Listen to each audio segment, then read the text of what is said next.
Buenos días, amados hermanos y hermanas. Buen día. ¿Quién recuerda qué celebramos en especial este día domingo? Pentecostés, exactamente. Y cuando menciono la palabra Pentecostés, ¿qué se te viene a la mente, querido hermano, querida hermana? A ver, escuchemos 3 o 4 personas compartiendo con qué asocian la palabra Pentecostés. ¿Quién quiere empezar? Espíritu Santo. Con el Espíritu Santo. ¿Algo en especial del Espíritu Santo? Ok, había el don de lenguas, como llamas de fuego encima de la cabeza de los discípulos. Muy bien. ¿Qué más recordamos sobre Pentecostés? ¿Alguien recuerda en qué libro y en qué capítulo de la Biblia se relata Pentecostés? El libro de los Hechos, el capítulo 2, ¿no?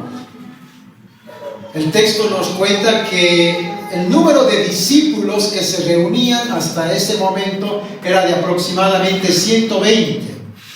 Y cuando vino el Espíritu Santo y hubo un viento fuerte y esas llamas de fuego sobre esos 120, el ruido fue tan fuerte que la gente de alrededor se acercó para ver qué había sucedido, y Pedro predicó un sermón impresionante. ¿Cuántos se convirtieron esa mañana? ¿Alguien recuerda? 3,000 convertidos en la prédica de esa mañana. Creo que hasta el doctor Billy Graham sentiría un poquito de envidia. 3,000 convertidos en una sola prédica, algo impresionante. Bueno, vamos a ver, pasamos a la siguiente. Miren, en el texto de Hechos capítulo 2 hay 2 afirmaciones muy importantes. La primera dice: todos fueron llenos del Espíritu Santo. Está al inicio, Hechos 2:4, y se refiere a los 120 discípulos que estaban antes de la prédica del apóstol Pedro. 120 congregados que fueron llenos del Espíritu Santo.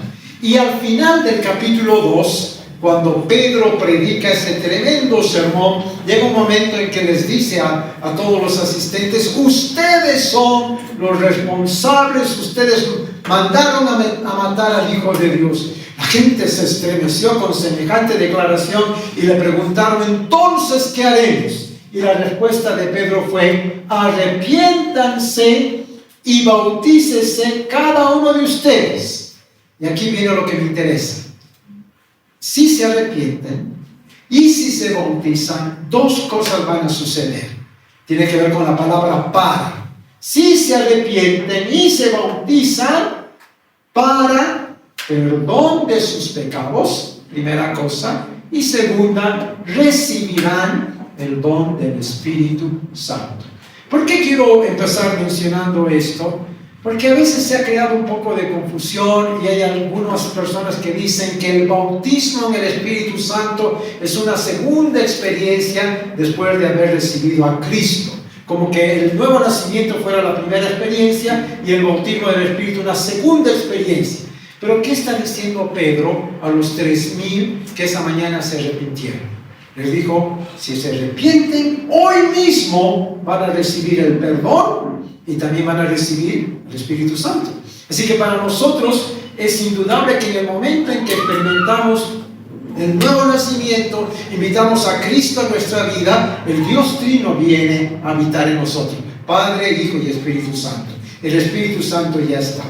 Pero qué interesante que el relato de Pentecostés empieza afirmando: todos ellos fueron llenos del Espíritu Santo. Así que me puse, mientras preparaba esta prédica, a pensar qué otros ejemplos tenemos de hombres o mujeres llenos del Espíritu Santo. Y la primera sorpresa que me llevé es que en el libro de Lucas se nos dice 4:1, Jesús, nuestro Maestro, nuestro Señor, Jesús, lleno del Espíritu Santo, volvió del Jordán y fue llevado por el Espíritu, ¿a dónde?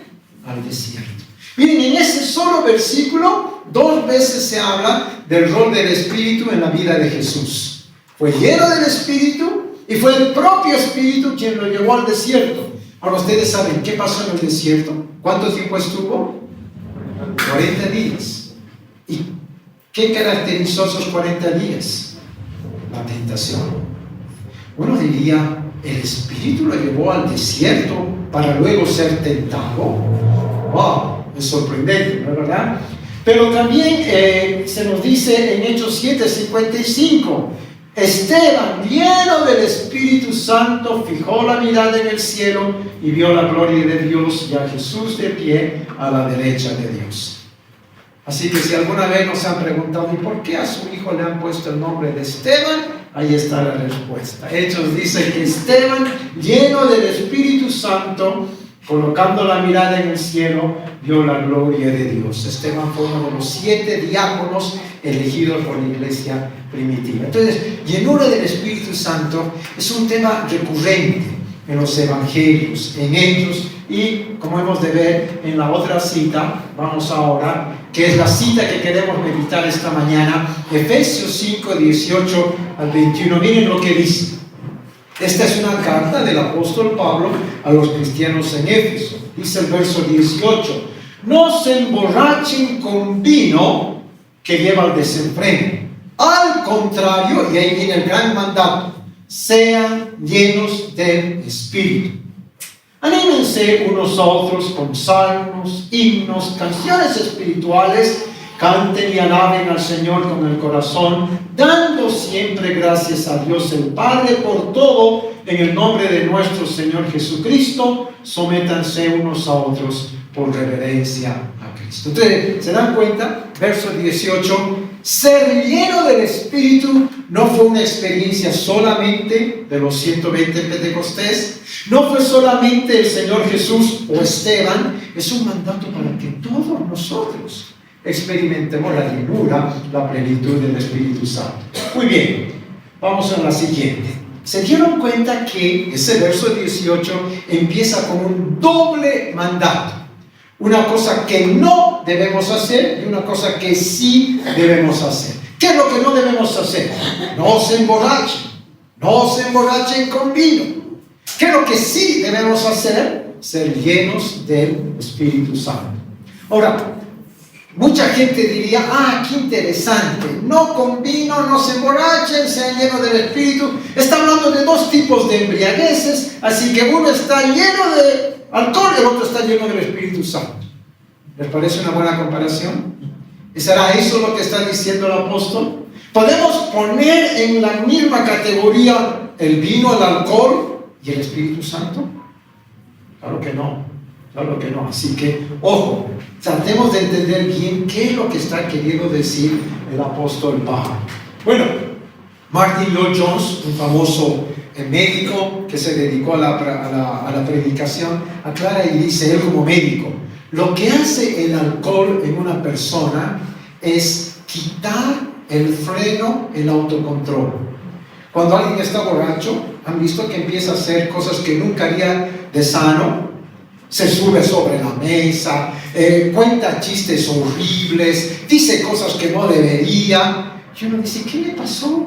Un hombre tan serio, tan educado, lo que está haciendo. Bueno, el alcohol inhibió el dominio propio, el autocontrol. Es como un auto a toda velocidad que solo tiene acelerador y no tiene freno. Uno diría al principio, qué maravilla, puede acelerar, pero un buen auto también necesita freno. Y una vida que solamente tiene acelerador y no tiene dominio propio, terrible.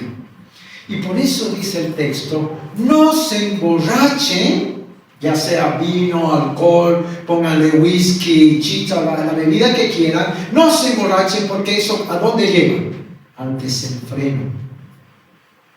Y basta ver la realidad cochabambina.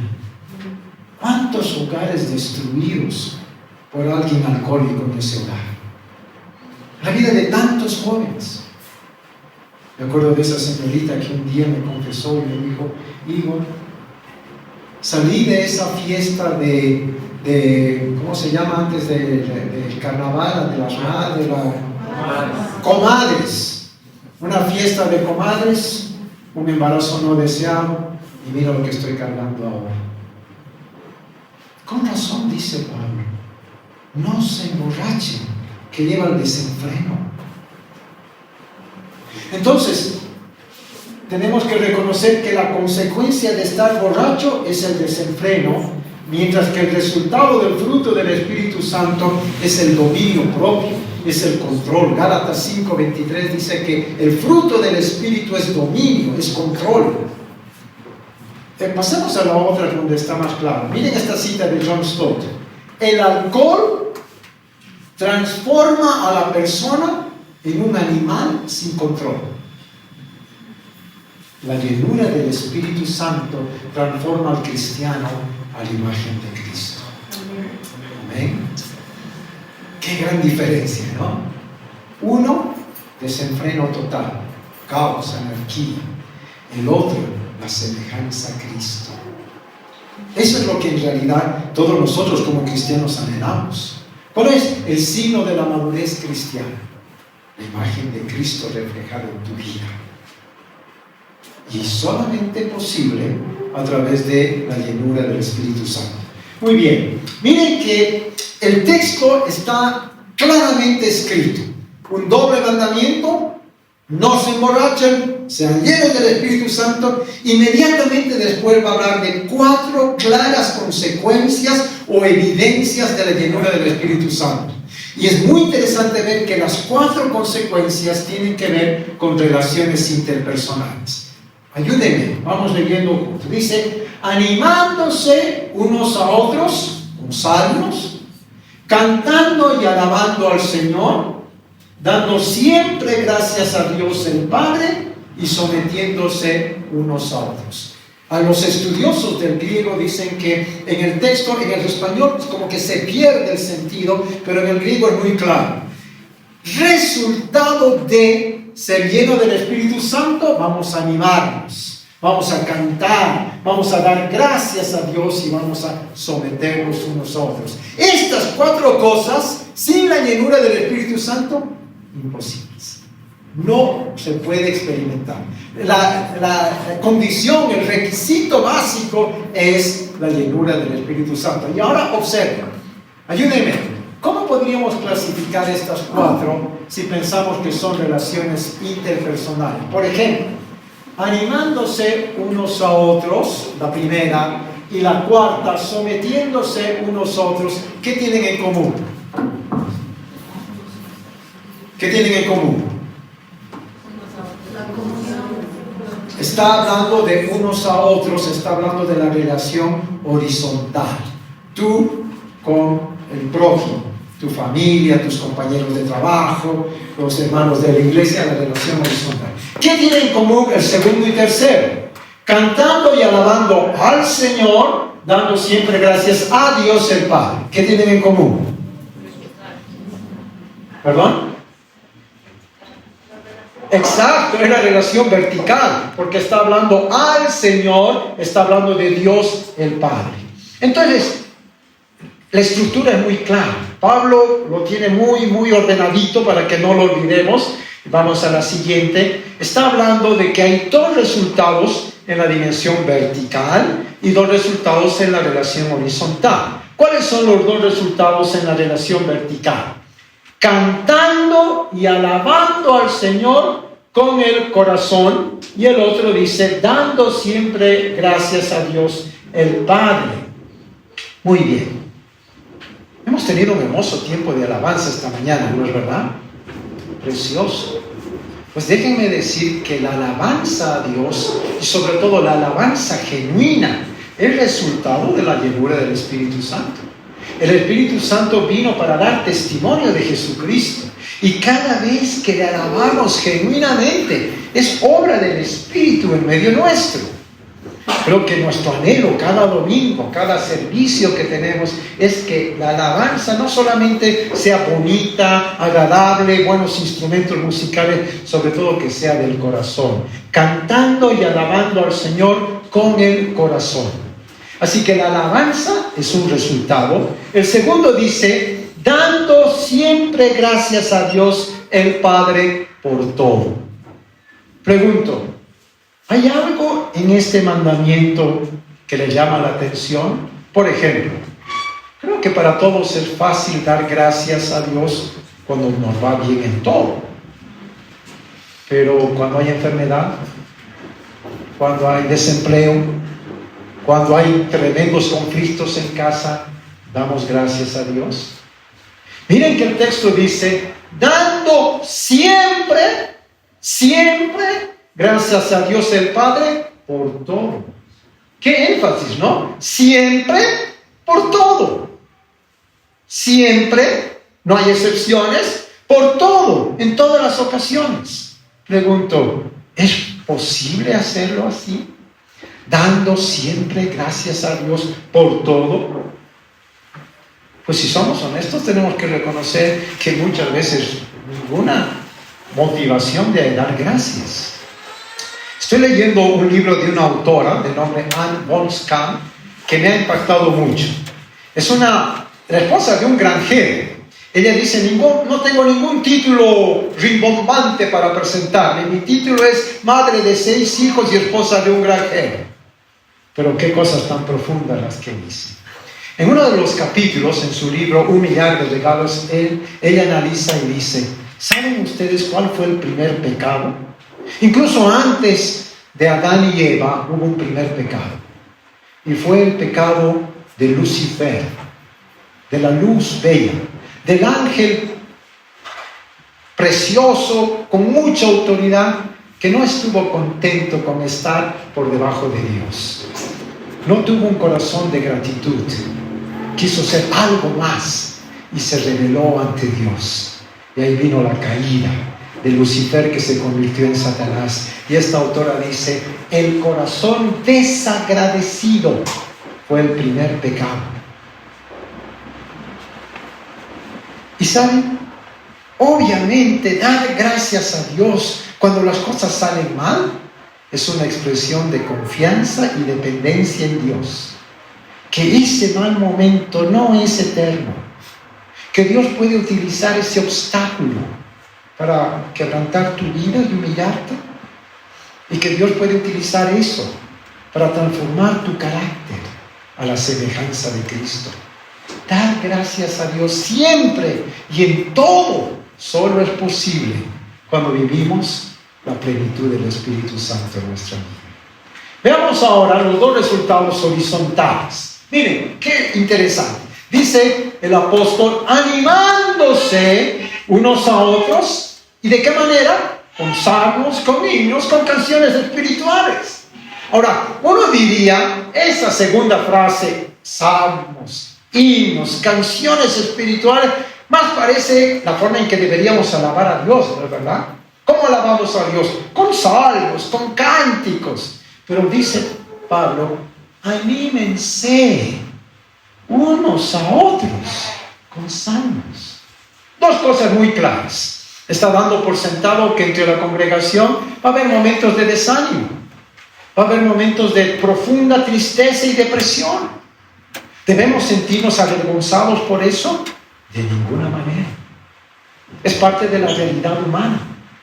¿Cómo vas a acompañar a aquel que está en un momento de profunda tristeza? ¿Por qué no usas un salmo de lamento? Un salmo que expresa tristeza y haces empatía con el que está doliente. Los salmos tienen una variedad de emociones impresionante. A veces creemos que los salmos son solamente gratitud y alabanza a Dios. Más de 1/3 de los salmos son tristeza y lamento. Pero podemos usar salmos de lamento como empatía con el sufriente. Anímense unos a otros. ¿Cómo? Usen salmos, usen himnos, usen canciones espirituales. En otra porción dice Pablo, ninguna palabra corrupta salga de su boca, sino aquella que es necesaria para la mutua edificación. Yo me ponía a pensar, ¿cuánto bullying hay entre nosotros, no es verdad? ¿Cómo nos molestamos y nos picamos el uno al otro? Y nos hacemos daño. ¿Está bien? ¿Por qué en la cultura boliviana nos permitimos molestar a aquel que es demasiado flaco, demasiado gordo, muy alto, muy petizo? ¿Por qué? ¿Por qué no respetamos a la otra persona? Si algo vamos a decir, que sea para edificar al otro, nunca para dañar. Pablo dice, anímense unos a otros como resultado de la llenura del Espíritu Santo.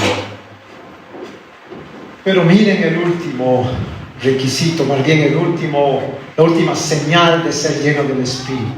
Sometiéndose unos a otros por reverencia a Cristo. Pablo lo tiene bien claro. El poder someternos unos a otros no nos fluye naturalmente. Mientras preparaba esta prédica, me puse a examinar mi corazón.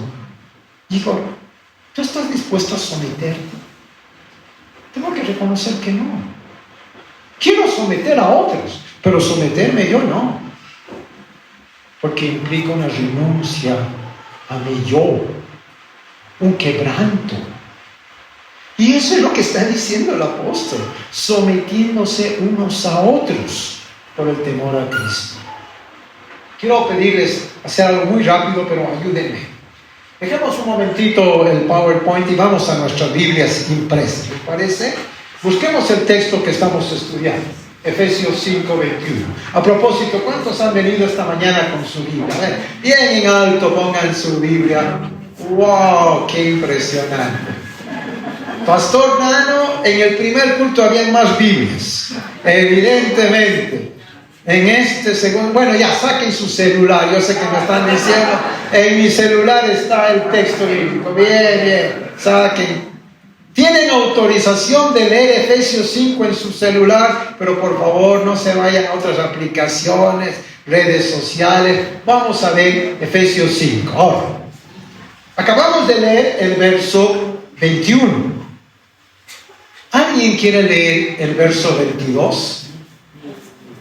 ¿Qué dice Efesios 5:22?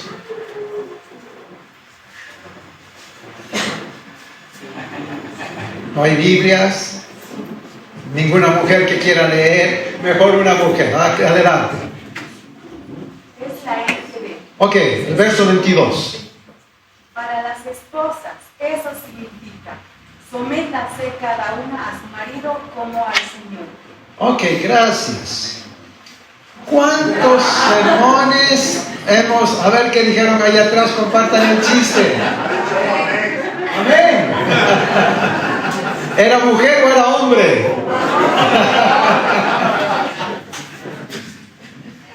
¿Cuántas mujeres empiezan a escuchar el verso 22 y ya clic, apagan el micrófono, ya no quieren escuchar? Eso de mujer sujeta, lo que muestra es la jeta, ¿no? Ninguna sujeción. Porque obviamente decimos hoy en día, esposas, sujétense a sus maridos. ¿Y cuántas prédicas hemos oído a partir del verso 22? Pero hay un principio de interpretación bíblica que dice, el texto hay que leer a la luz de su contexto. Todo texto fuera de su contexto es un buen pretexto. Entonces, si escuchamos la prédica que enfatiza que la mujer tiene que someterse y sujetarse y toda la prédica, y no dijo nada del sometimiento mutuo, tendríamos que decir, a ese predicador le faltó una norma de interpretación bíblica. Sométanse unos a otros por reverencia a Cristo. En otras palabras está diciendo, esposos y esposas, recuerden que Cristo es su Señor. Unos y otros tienen el mismo Señor. Pero no solo eso, miren, el verso 5, capítulo 5, verso 22, llega hasta el final del 5:33, habla de esposo y esposa. ¿De qué habla el 6:1 al 4, lo que hemos hecho el martes en la reunión de padres de familia aquí? ¿De qué habla del 6:1 al 4? De la relación de padres e hijos. ¿Y de qué habla del verso 5 hasta el verso 9? La relación de un jefe y su empleado. Entonces miren, Pablo lo tiene tan bien ordenado que si no entendemos esto nos perdemos una tremenda riqueza. Pablo está diciendo, y déjenme que lo ponga así de clarito, Cualquier enseñanza que tú escuches sobre la relación de esposo y esposa, de padres e hijos, de jefes y de empleados, que no tome en cuenta el verso 18, es una mala interpretación, porque ni siquiera deberíamos empezar con el 21, sométanse unos a otros. Porque ese sométanse unos a otros, ¿el resultado de qué? De la llenura del Espíritu Santo. Solamente entendiendo la llenura del Espíritu entendemos el mandamiento sometiéndose unos a otros. Y entendiendo sometiéndose unos a otros, voy a entender la relación de esposo y esposa, la relación de padre e hijo, la relación de jefe y empleado. Hermanos, a mí me estremeció muchísimo cuando un estudio psicológico y social, y alguien que estuvo en el estudio en medio nuestro, mostró que entre las familias evangélicas en Bolivia no hay ninguna diferencia en cuanto a violencia y maltrato entre familia secular y familia evangélica. Es lo mismo. En el uno y en el otro hay maltrato físico, hay violencia psicológica. Es más, hay otros estudios que dicen que las familias más conservadoras y cerradas, el índice de violencia contra la mujer es más alto. El índice de maltrato a los hijos es mayor, porque les gustó la idea, el esposo es jefe, es cabeza, los hijos tienen que obedecer. Y al enfatizar solo una parte del mandato y no el otro, damos lugar al maltrato, al abuso. Por eso es tan interesante que Pablo dice, sean llenos del Espíritu Santo. Y resultado de esto, Dios va a colocar en tu corazón la disposición a someterte al otro. Naturalmente, nadie quiere someterse. No. Queremos someter al otro. Pero ser líder al estilo de Jesús es ser un siervo que se sacrifica. No es el manda más. Entonces, qué hermoso poder entender que la llenura del Espíritu tiene que ver con la relación vertical y la relación horizontal. Tiene que ver con un corazón agradecido a Dios, que alaba a Dios, con la disposición de animarnos el uno al otro y de someternos el uno al otro. Piensa, por ejemplo, ¿cómo serán las relaciones en tu casa, en tu propio hogar? Si esposo y esposa, si padres e hijos, vivimos la plenitud del Espíritu y aprendemos a someternos el uno al otro. Ahora, déjenme mostrarles el lado opuesto a la llenura del Espíritu Santo. ¿Qué sería lo contrario a vivir lleno del Espíritu? Hay dos citas del apóstol Pablo que me estremecen. Primera Tesalonicenses 5:19, así de clarito, 4 palabras. No apaguen al Espíritu. Claro, tenemos la figura, como hemos dicho, ¿no? El Espíritu representado en un fuego, en una llama. Pablo dice, alguien que ya ha experimentado la llenura del Espíritu Santo puede apagar al Espíritu. O Efesios 4:30, no entristezcan al Espíritu Santo de Dios, por el cual fueron sellados para el día de la redención. La advertencia de Pablo es, si uno decide vivir ignorando al Espíritu Santo, seguimos en el pecado, en la rebeldía, contristamos, entristecemos, apagamos al Espíritu. Pablo escribe a los Corintios y les dice, quise tratarles como espirituales, pero no pude, porque hay entre ustedes celos, contiendas, peleas. Son cristianos carnales, que no se diferencian en nada de los naturales. Las mismas características de vidas desastrosas, en peleas, en conflictos. No hay diferencia entre un cristiano carnal y un hombre natural, porque el Espíritu ha sido apagado en esa vida. Y con razón tanta gente dice, ustedes los cristianos, igual que los demás. Más bien hipócritas. El domingo felices, levantando la mano, y de lunes a viernes miren su vida. Carnal. No hay diferencia con el natural, que no conoce a Dios. Así que, por un lado tenemos esta hermosa promesa de una vida llena del Espíritu Santo, y por otro lado la realidad, Espíritu Santo apagado y contristado en la vida de muchos cristianos.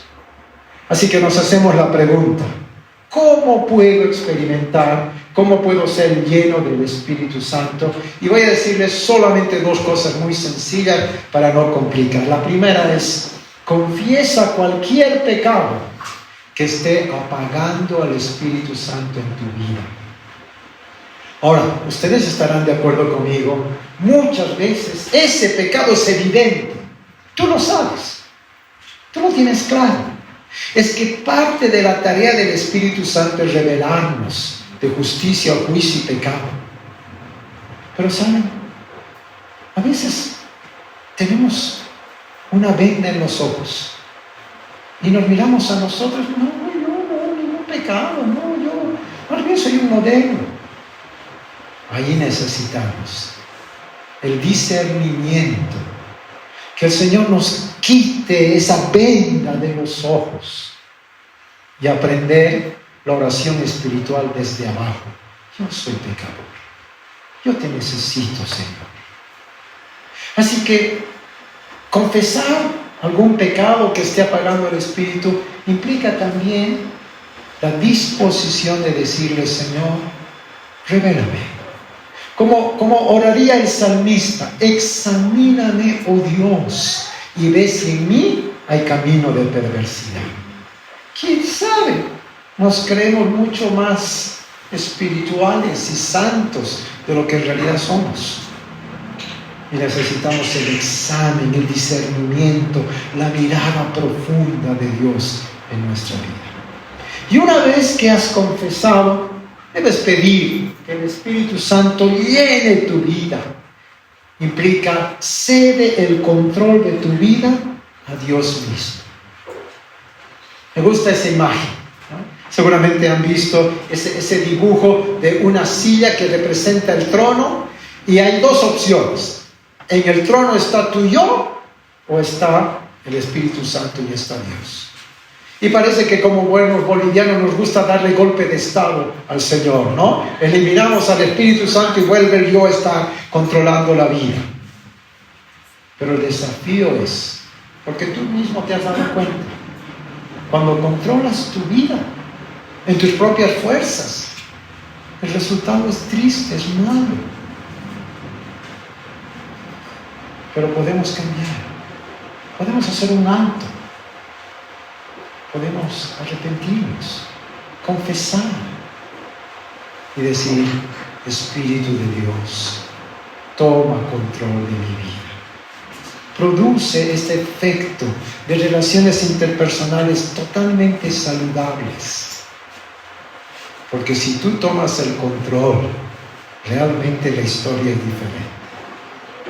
Pensaba, no es suficiente como Dios en Cristo recordar que un momento en la historia hubo un Pentecostés. Sí, hace más de 2000 años. Qué diferente es poder pensar que hoy en la mañana todos nosotros retornemos a nuestras casas, como relata Hechos 2:4. Todos fueron llenos del Espíritu Santo. ¿Podemos ansiar algo más precioso para nuestra iglesia? Creo que no. Porque eso implicaría que todas las relaciones interpersonales de Dios en Cristo serán transformadas. ¿Hay alguien que está triste, deprimido? Seguramente un hermano va a acercarse para darle ánimo, consuelo. ¿Hay alguien en necesidad? Otra persona va a sentir, compartir con él. Imagínense nuestros hogares, donde esposos, donde padres, hijos, todos llenos del Espíritu. No es una novela idílica, es posible. Si tú esta mañana estás dispuesto con corazón quebrantado, confesar tu necesidad de Dios e invitarle a que el Espíritu te lleve. Nos ponemos de pie, vamos a orar juntos. Vamos a ya mismo aplicar esto que estamos mencionando, porque es posible. De eso se trata. Queremos asemejarnos cada día más y más a Cristo en nuestras vidas. Pero ese asemejarnos a Cristo implica dar el control de tu vida, ceder el pleno control de tu vida al Espíritu de Dios. Así que ahí en donde estás, agacha tu rostro, vamos a hablar con el Señor, vamos a estar en silencio.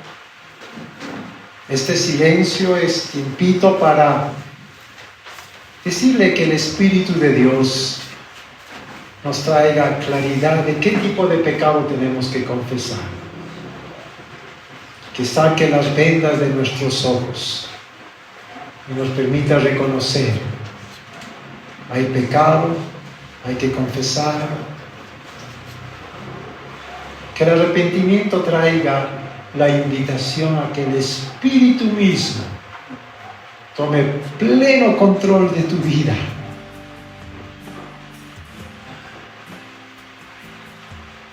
Sí, Señor Jesús, nos emociona leer el Evangelio y ver que tú mismo fuiste lleno del Espíritu, controlado por el Espíritu Santo. Y cuando reconocemos nuestra propia vida,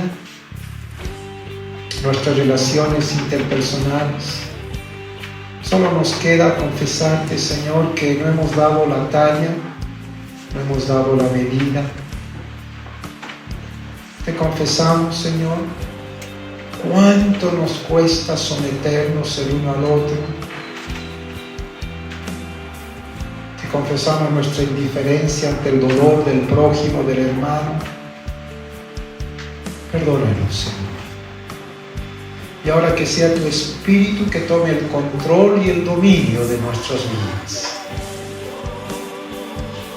Anhelamos como iglesia, como familias, como individuos, ser totalmente controlados, dinamizados por tu Espíritu.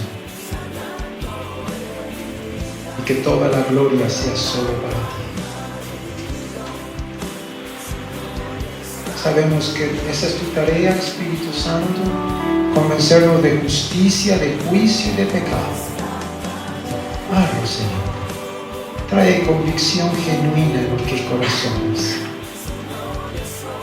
Trae el quebranto necesario para humillarnos ante ti, para anhelar un avivamiento espiritual profundo en nuestras vidas. Perdón, Señor, te hemos ofendido tantas y de tantas maneras. Perdónanos, Señor. Gracias por tu presencia en medio nuestro. Gracias por la promesa de vidas transformadas por el poder de tu Espíritu. Así lo anhelamos en nuestra iglesia y te lo pedimos, amado Jesús.